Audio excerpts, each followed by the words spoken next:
In the scorching heat of a remote military training base, a group of new recruits stood eagerly on the long-range firing field, preparing for the most difficult test of their training. Their excitement mixed with nervousness as they adjusted their rifles, checked their scopes, and whispered among themselves about who would impress the instructors today. All of them expected a tough, sharp, intimidating sniper coach to arrive, someone who looked like the definition of military perfection. But what happened next shocked everyone. Slowly, an old man walked toward the firing line, his steps slightly unsteady, his back slightly bent, and his hands visibly shaking.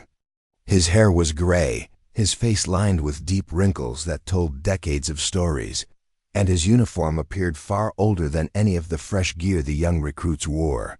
The soldiers exchanged confused glances. One whispered, "Who is that old man?"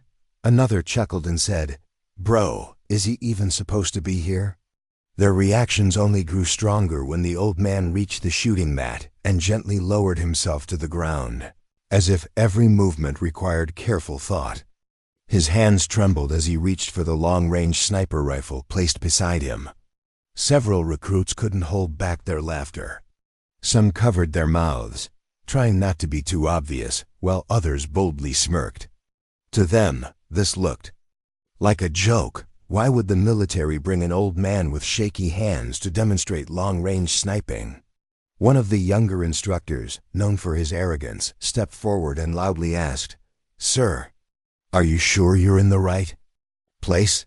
This isn't a retirement club." The crowd burst into suppressed laughter. The old man didn't respond. Instead, he checked the wind direction, studied the terrain, and adjusted the rifle scope with a calmness that didn't match his shaking hands. The young soldiers continued whispering, "There's no way he can hit anything. He can barely hold the gun. This has to be some kind of prank." The instructor smirked at the recruits as if the old man's struggle was entertainment. Trying to humiliate him further, he tossed a shiny coin toward a distant metal stand exactly 1,000 yards away. "If you can hit that coin," the instructor said sarcastically, "I'll personally apologize in front of all the troops." The old man quietly nodded. The recruits were stunned.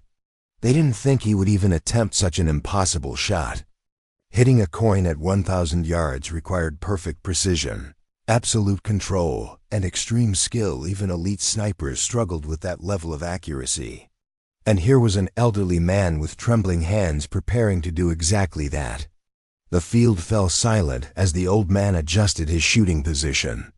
His arms might have been shaking, but his eyes were steady, focused with the intensity of someone who had lived through battles these recruits could only imagine. He inhaled deeply, exhaled slowly, and placed his finger on the trigger. A recruit in the back whispered, "No way he hits this. Not even by accident." Another laughed quietly. "This man probably can't see that far." The young instructor folded his arms and smirked, fully expecting failure. But something changed the moment the old man looked through the scope. His breathing stabilized. His trembling seemed to fade. His entire body became still, as if muscle memory older than any of the recruits had taken over. In that moment, he wasn't an old man. He was a sniper, a real one, a legendary one. The soldiers didn't know that this was a man who had spent decades in the field, who had taken impossible shots under pressure, who had trained elite units long before they were born. All they saw now was the transformation. The old man's finger pressed the trigger. Boom! The rifle fired with a thunderous crack that echoed across the hills. Smoke rose from the barrel.